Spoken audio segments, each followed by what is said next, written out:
हाणे वक़्तु ॿुधाईंदासीं ऑडियो लीक्स केस जे हवाले सां अटॉर्नी जनरल बेंच में चीफ जस्टिस जे मौजूदगी ते एतराज़ वारे छॾियो आहे। टेलीफोन लाइन ते मौजूद आहे इब्राहिम कुंबर। जी इब्राहिम कुंबर, कहिड़ा अपडेट्स आहिनि? बेंच ते जेको अटॉर्नी जनरल आहे उहो एतराज़ वारे छॾियो आहे। ख़ुशूसी तौर ते चीफ जस्टिस जे हवाले सां अटॉर्नी जनरल चवण चीफ जस्टिस खे हिन बेंच में शामिल न हुजणु घुरिजे।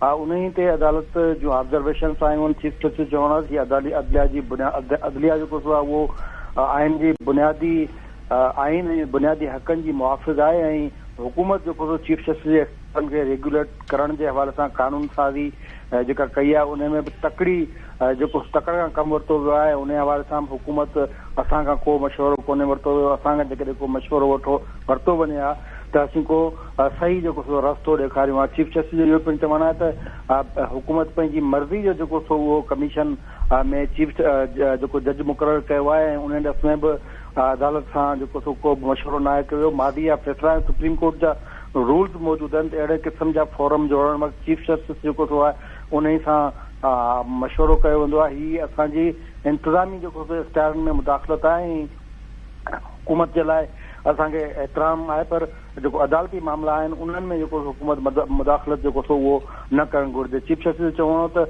हुकूमत कंहिं जज खे पंहिंजी मर्ज़ी जे जेको पंहिंजी मर्ज़ी सां बेंच में नथी विहारे सघे ऐं असां जेको आइन जो आर्टिकल 184 टे तरफ़ जेको सवाल आयो आहे उन में 5 रुकनी बेंच जेका आहे उन जी ॿुधणी करे सघे थी। इहो ई जेको नओं कानून ठाहियो वियो आहे। चीफ जस्टिस जो इहो पिणु चवणो त पंहिंजी मर्ज़ी सां जजनि खे मुक़ररु करणु या अहिड़े क़िस्म जी का कोशिश आहे उहो अदालत में ग़लतफ़हमियूं पैदा करण जी पिणु कोशिश आहे। हुकूमत खे तव्हां आगाह करियो त जेको आइन खे नज़रअंदाज़ न करे, आइन जो आर्टिकल 75 आहे उनखे नज़रअंदाज़ न करे आइन तहत हलणु घुरिजे। तव्हां असांजे इंतिज़ामी मामलनि में जेकॾहिं मुदाख़लत कंदा तव्हांखे रिलीफ कीअं मिलंदो ऐं तव्हांजो जेको एतिराज़ आहे उन्हनि खे बि असीं गौर सां ॿुधंदासीं। पर हीउ जेको अदलिया जी आज़ादी जो मामिलो आहे अटॉर्नी जनरल खां पोइ दरख़्वास्त गुज़ार जो वकील शोएब शाहीन जेको उहो रोस्टरम ते मौजूदु आहे। उन्हनि जो चवणु आहे त हीउ पहिरियों कमीशन आहे जंहिंमें चीफ जस्टिस जी मर्ज़ी खां सवाइ जेको जज खे शामिल कयो वियो आहे। हुन ट्विटर अकाउंट ते जेको हैकर जे तरफ़ां ऑडियो लीक छॾण जे हवाले सां अदालत तफ़सील ॿुधाया आहिनि त 16 फरवरी ते पहिरीं ऑडियो जेका था उहा लीक थी आहे।